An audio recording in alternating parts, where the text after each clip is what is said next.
La question apéritif, le 10 mars 2011, un tsunami terrible entraînait un accident nucléaire majeur sur la côte est du Japon. Alors, messieurs, que retenez-vous 10 ans après? Au choix, plusieurs réactions. Yannick Jadot, la catastrophe de Fukushima, 10 ans, le risque zéro, c'était ce matin à la télévision, sur France 2, le risque zéro n'existe pas. L'autorité de sûreté nucléaire indique que EDF ne fait pas assez pour la sûreté nucléaire. Cessons d'être obsédés par cette vieille technologie.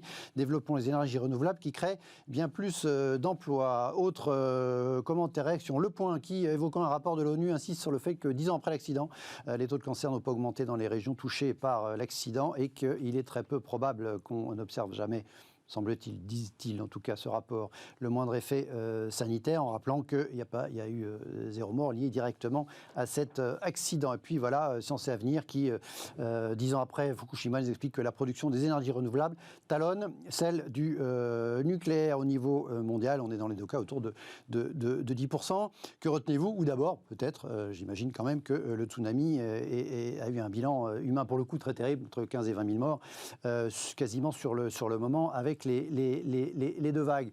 Je disais que vous faites des compresseurs, il y a des compresseurs dans les centrales nucléaires. Je vous donne la parole en premier, Laurent Wronski. Qu'est-ce que vous retenez comme ça? Qu'est-ce que vous voulez retenir 10 ans après du tsunami et de l'accident de Fukushima? Alors déjà, oui, nous équipons toutes les centrales nucléaires françaises. Et il faut savoir que la France a une vraie expertise dans l'industrie du nucléaire.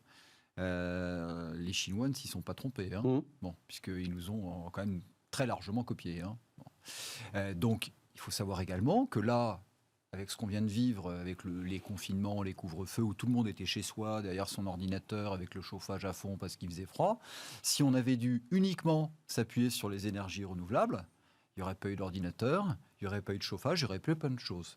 Aujourd'hui, évidemment. Oui. Donc, à l'instant T, on ne sait pas remplacer aujourd'hui le parc de centrales nucléaires. Alors peut-être que dans 10-15 ans, ça sera différent, mais à l'instant T, on ne sait pas le faire. Bon.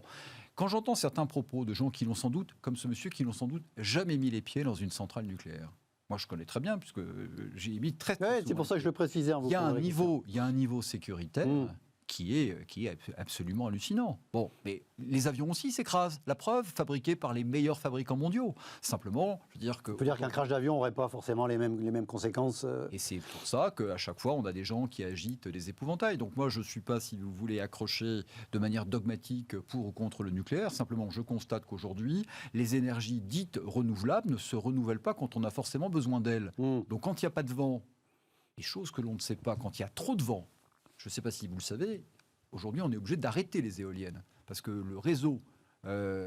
Ou quand il fait trop froid. On l'a vu au Texas il y a 3 semaines. Le réseau électrique ne sait pas absorber tout ça. Donc aujourd'hui, on a du mal. La nature ne décide pas quand l'homme en a besoin de produire de l'énergie. Donc on n'a pas encore trouvé la jonction. Donc c'est très bien. Moi, je suis ravi qu'on soit capable de trouver des énergies renouvelables. Mais à l'instant T, si la France se passait de son parc nucléaire, je ne sais pas comment on ferait. Donc la critique est facile, l'arrêt difficile. Et maintenant, dernier point sur Fukushima, il s'avère, et c'est tant mieux, que finalement, on avait Tchernobyl à l'idée, quand on avait Fukushima. Tout ce à quoi tout le monde a pensé, c'est-à-dire une espèce d'holocauste nucléaire, n'est pas arrivé. Donc je dis pas que c'est bien, mais je dis que finalement les risques ont été très largement minorés et très largement exagérés à l'époque. Comme le souligne l'article que vous nous avez lu. Non, moi j'ai juste lu le titre, Florent. Ça vous inspire quoi? Ça vous... C'est vrai que cet incident a constitué une rupture dans la perception du nucléaire, puisque à partir de cet instant, un certain nombre de pays ont pris la décision de se désengager de cette énergie.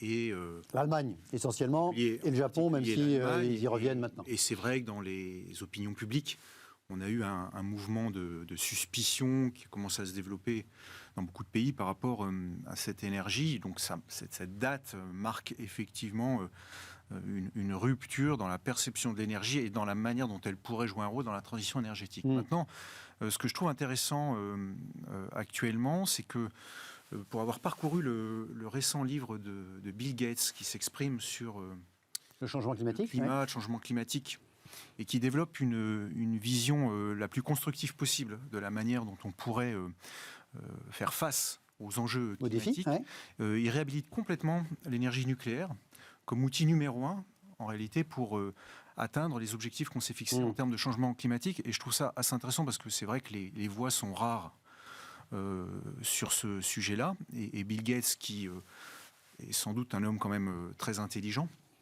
démontre à longueur de chapitre qu'en réalité, il faut investir davantage dans le nucléaire pour le rendre toujours plus propre et plus sécurisé. Et en particulier, il investit lui-même, dans le cadre de sa fondation, dans des entreprises aux États-Unis qui travaillent sur des modèles de centrales qui, d'après ce qu'il dit, puisque je suis loin d'être un spécialiste, produiraient moins de déchets et aurait une sécurité encore accrue par une automatisation des processus de sécurité. Et donc, j'ai trouvé cette idée assez intéressante, parce que c'est vrai, monsieur le disait à l'instant, le renouvelable a des vertus, mais on sait effectivement que lorsqu'il n'y a pas de soleil ou pas de vent, on a quand même du mal à envisager une substitution complète des modes de production d'énergie actuels par uniquement des éoliennes et effectivement du solaire. Et je trouve qu'on réhabilite un peu la possibilité de continuer à investir dans la technologie nucléaire,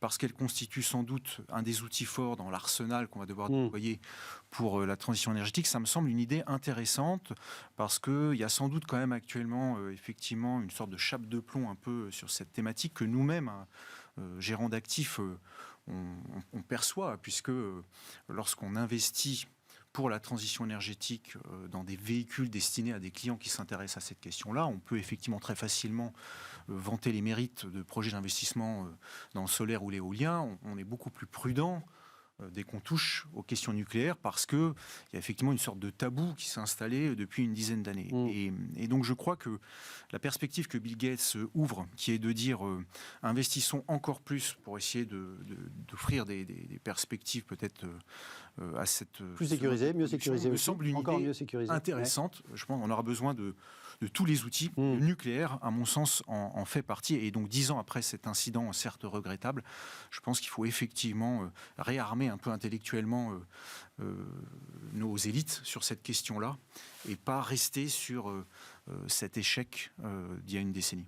Laurent, en France, on parle beaucoup notamment de l'EPR, et de ses retards industriels, etc. Quand on lit, effectivement, on s'intéresse au sujet, ce qu'évoquait à l'instant Florent, on parle beaucoup de petits réacteurs, modulaires, etc., qui à la fois sont beaucoup moins dangereux parce que de plus petite taille, rejettent moins de déchets, effectivement, enfin en tout cas génèrent moins de déchets comme c'était évoqué, et donc serait une sorte d'avenir. Est-ce que quand on suit l'industrie comme vous le faites en tant que prestataire important, vous avez l'impression que ça bouge sur ce terrain-là, y compris chez nous, en Europe de l'Ouest, en France ? Alors, la tendance que vous soulignez est une tendance assez intéressante, c'est-à-dire en clair la réduction vers des unités beaucoup plus petites, et ça n'est pas limité qu'au nucléaire. C'est pareil pour énormément de technologies. Par exemple, nous on connaît très très bien les centrales de production d'électricité à base de turbines gaz.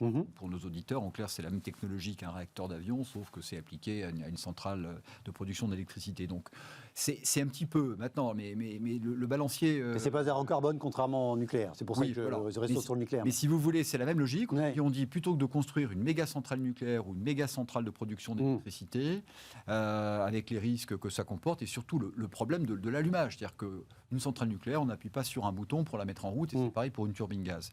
Donc on va faire plein de petites centrales, ce qui fait que s'il y a une région d'un pays ou une zone qui consomme plus que l'autre, eh bien on va pouvoir créer une grille, et grâce aux nouvelles technologies, notamment le digital, on va pouvoir gérer cette grille de manière optimale. Donc ça, c'est l'école de pensée qui prédomine.